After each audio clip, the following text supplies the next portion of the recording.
Hey everybody, David here, and I wanted to do another video on OpAmps. This one is for our Lab 4, and we know what an operational amplifier is. We know how to use the little integrated circuit, but now we have to simulate it in MultiSim. That's what we're going to do today. To place an operational amplifier, you want to go up here to your Place Analog button. Conveniently, it looks like an operational amplifier. And if it doesn't group you down to analog, go ahead and use this drop down here to filter down. You can filter even further to OpAmp, and then you can see I can filter up top here to the LM358. If I don't do that, there's a whole list of operational amplifiers available. But the LM358 is what we are using in our lab, and the LM358N package is what you have in your electronics kits. Click OK, and we have this window here. This confused the crap out of me the first time I saw it, but A and B refer to the two operational amplifiers in the LM358 package. As we went over yesterday, there are two op-amps in the package. If we select A, we are using the one with the pins on the left.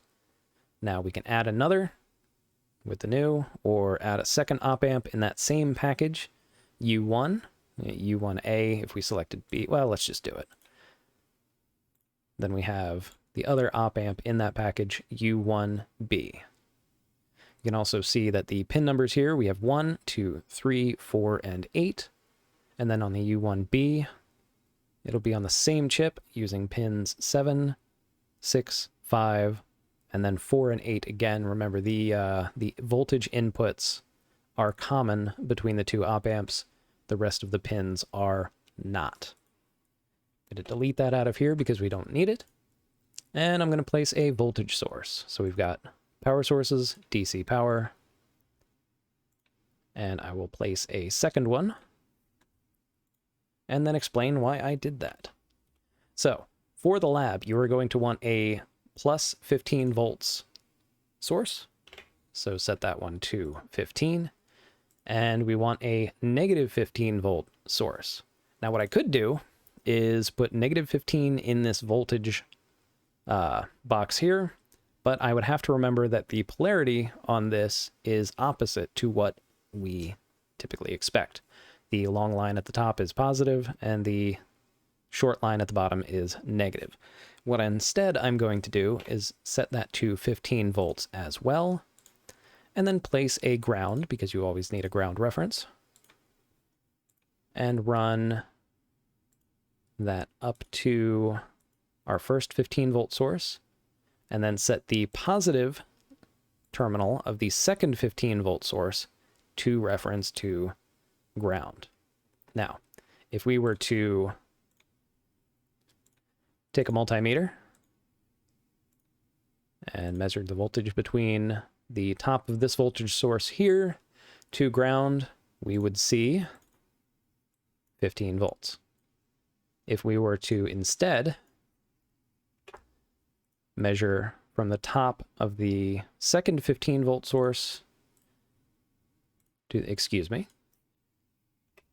if we were to measure from the bottom of the 15 volt source to ground, I can actually just go the long way around here and definitely connect this to ground so you get a better visual of what I'm talking about. Run the simulation and we have negative 15 volts. So negative 15 volts to ground, positive 15 volts to ground. That is the first very tricky hurdle that you're going to want to get over. And since we are already dealing with them, I'm going to run those to our voltage inputs. There. Now, in addition to that, we will need a 5 volt source, also referenced to ground. So I'll go up to sources, DC power,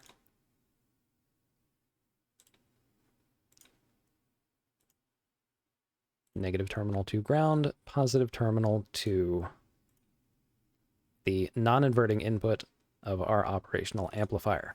And of course, we always want to make sure to set our voltages correctly. It is not as disastrous in MultiSim as it can be in real life. Cannot let the magic smoke out of a MultiSim simulation. However, in real life, you definitely will. Pro tip, you cannot get the magic smoke back into the IC, or any other component that you blow up, for that matter. Okay, so we have the non-inverting input, 5 volts, reference to ground. Let's go ahead and reference the inverting input of the little brain fart there, the inverting input of the OpAmp, and reference that to its output. So we are literally just connecting the inverting pin to the output. That will turn this into a buffer. And let's go ahead and set up a multimeter and reference that as well to ground. Ground, of course, being universal. This connecting this to this is the exact same as connecting it way all the way back over here, but it's just easiest to, you know, not do that. Open up our multimeter, run the simulation, and even though we have a voltage differential of 30 volts across our OpAmp, because we have 5 volts in, and we are referencing our output back to the inverting input, we have a buffer. We got 5 volts in and 5 volts out. The rest is up to you, but this is how it's done. Let me know if this was helpful, and I can make some more videos in the future.